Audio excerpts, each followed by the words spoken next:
Namaste, and welcome to another episode of Living with a Legend. Today, I want to share something timeless. It's about a nature's clock in comparison with the man made concepts of time and their effects on our lives.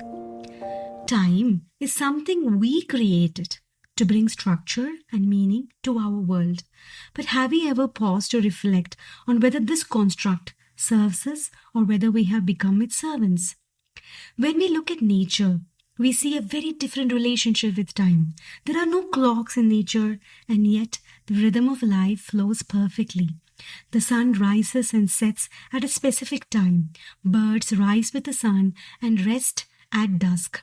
Animals follow the natural cycles of hunger, sleep, and migration without needing alarms or schedules. The seasons shift and nature continues its harmonious dance, uninterrupted and free. In the human world, time takes on a different form altogether. We are bound by our invention, the mechanical clock. Our lives revolve around its ticking hands. We wake up when the alarm goes off between 5 and 7 a.m. Homemakers and parents begin their day preparing meals and getting their families ready. Working professionals follow a fixed routine of work, usually between 10 and 6 p.m. After work, there's another predictable pattern: preparing dinner, helping children with studies, and preparing for the next day. More often than not, we end up scrolling on our smartphones late into the night, unconsciously dozing off between 10 p.m. and midnight. Even our meals are scheduled by time. Breakfast at 8 a.m., lunch at 1 p.m., and dinner around 7 or 8 p.m. On the surface, this routine seems like a well-disciplined life. We eat, we work, we care for our loved ones, and we fulfill our responsibilities. But why does it still feel mechanical? Why, despite completing everything on our to-do list, we feel drained and unfulfilled? Even when we wake up early during the sacred Brahma Muhurta and follow our prescribed protocols of meditation, exercise, why does life seem stuck in a monotonous routine?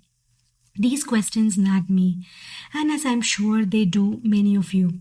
So I turned to Dr. Raghavan for answers. He smiled and said, "Align your life with the nature's rhythm instead of the mechanical clock." I was skeptical. I told him, I have responsibilities, deadlines, and tasks to complete every day. How can I just watch nature while life passes me by? He laughed and said, I can only guide you, but first understand this. Man created the concept of time and then trapped himself within it. He decided that by 25, he should finish his MBA, get a high-paying job, buy a car, a house, get married, and so on. This constant pressure leaves little time for reflection. Occasionally, your inner voice whispers that life feels empty and meaningless. That's the voice urging you to break free.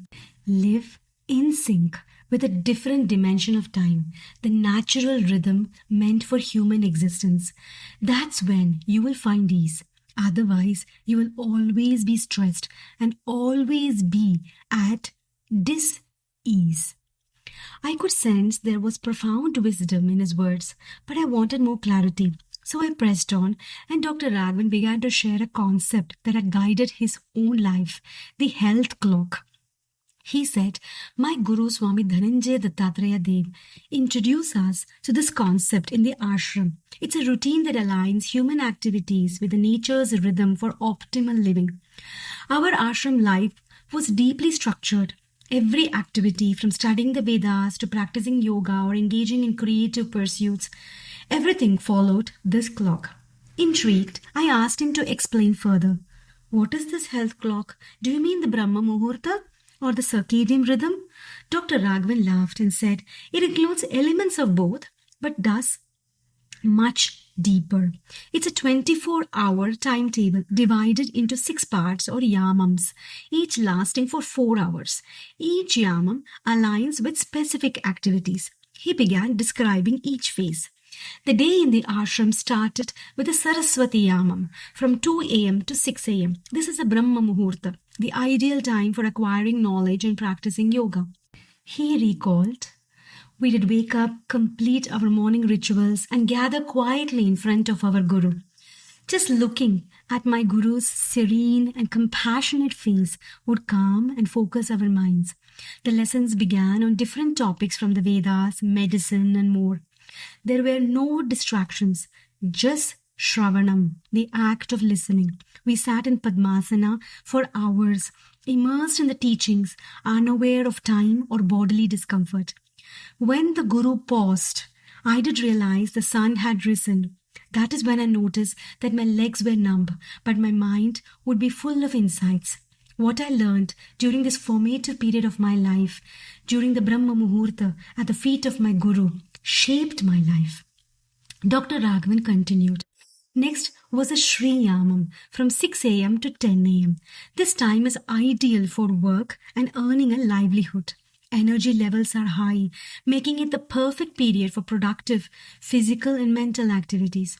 Do you know all ancient farmers worked during this time? At the ashram, we would tend to tasks like patient treatments, helping in the goshala, preparing sattvic meals, gathering herbs, or processing medicines. Then came the Jeshta Yamam from 10 a.m. to 2 p.m., a time for rest and leisure. This is when nature slows down. We will also take breaks, share conversations, or reflect on what we had learned. I was confused. How can 10 a.m. to 2 p.m. be leisure time?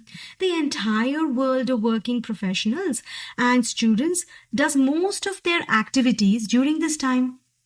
Dr. Raghavan laughed and said, unfortunately, the world sleeps past sunrise, lazily gets ready in early mornings, and tries to attain goals when the whole nature wants to take a pause.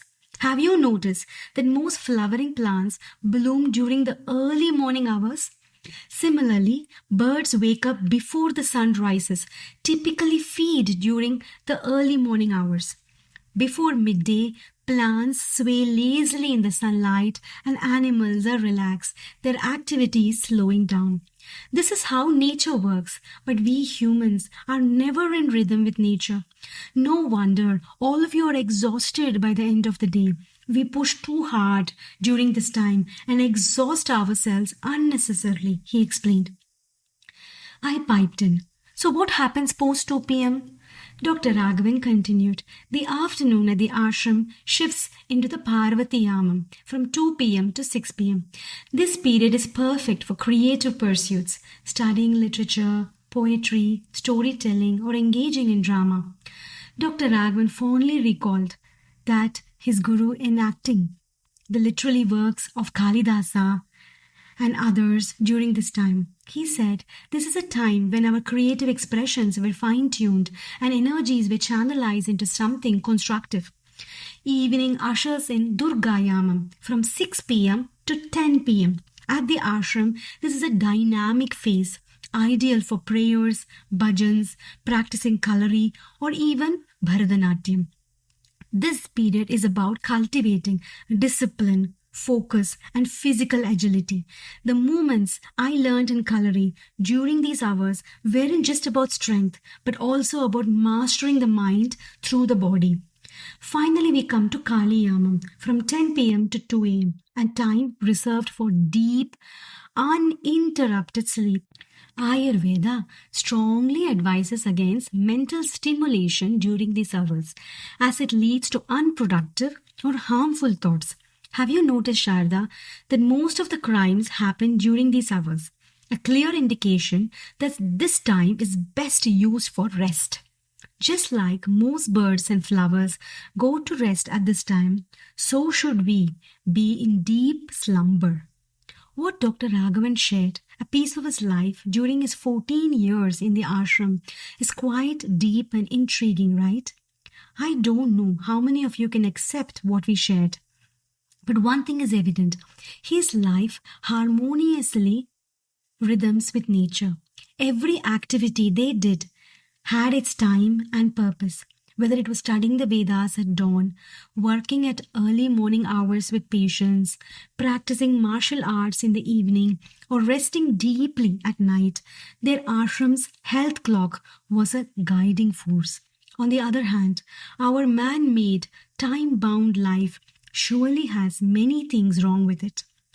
Great men and great minds are shaped by their unique discipline, and Dr. Raghavan's life is one in sync with nature.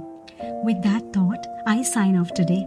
I hope to meet you in another podcast of Living with a Legend soon. Ciao.